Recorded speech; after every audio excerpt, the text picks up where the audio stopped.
Can you think of a particular time, maybe in the Dungeon of Doom era or whatever it was, where Hulk Hogan stroked his mustache, looked at you, and said, "That doesn't work for me, brother"? A lot of times, a lot of times. I mean, and I think I've never said this before, but I'm gonna tell you what I believe. When Hulk came over from Thunder in Paradise, he was not the Hulk Hogan from New York. He had trimmed way down. He was really skinny. And I think he lost his confidence because when he was doing, or he was hurt. When he was doing the interviews, he was hunched over. He wasn't that giant that he once was. And I think he might have known that. And he wanted to protect his persona so much that it reflected on the program itself, the complete program.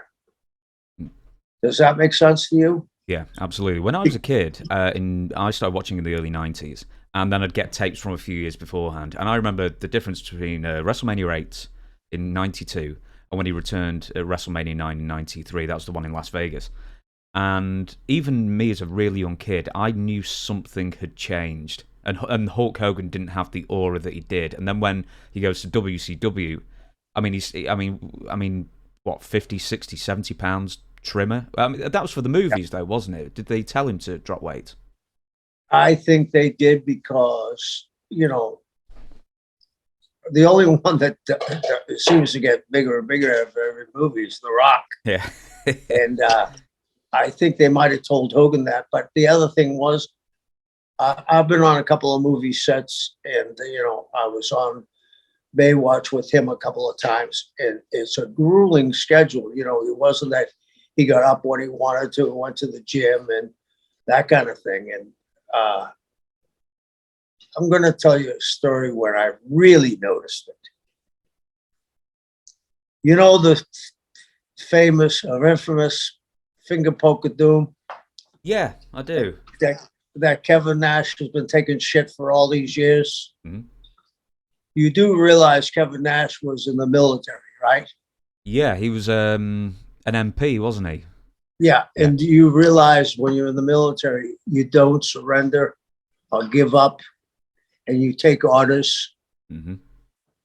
Go back to the opening when they're standing side by side. If you were a betting man and didn't know who they were, who would you bet on if it was going to have a wrestling match? Kevin Nash was good 6 inches bigger at least, and yeah, probably. And his arms were much bigger, and he had that long flowing hair. And how do you get out of that without having a match that you figure is going to make you look bad? You go to a guy that's a soldier, he's a corporal and you're the general, and you come up with that and you keep your mouth shut all these years. Kevin's a good soldier.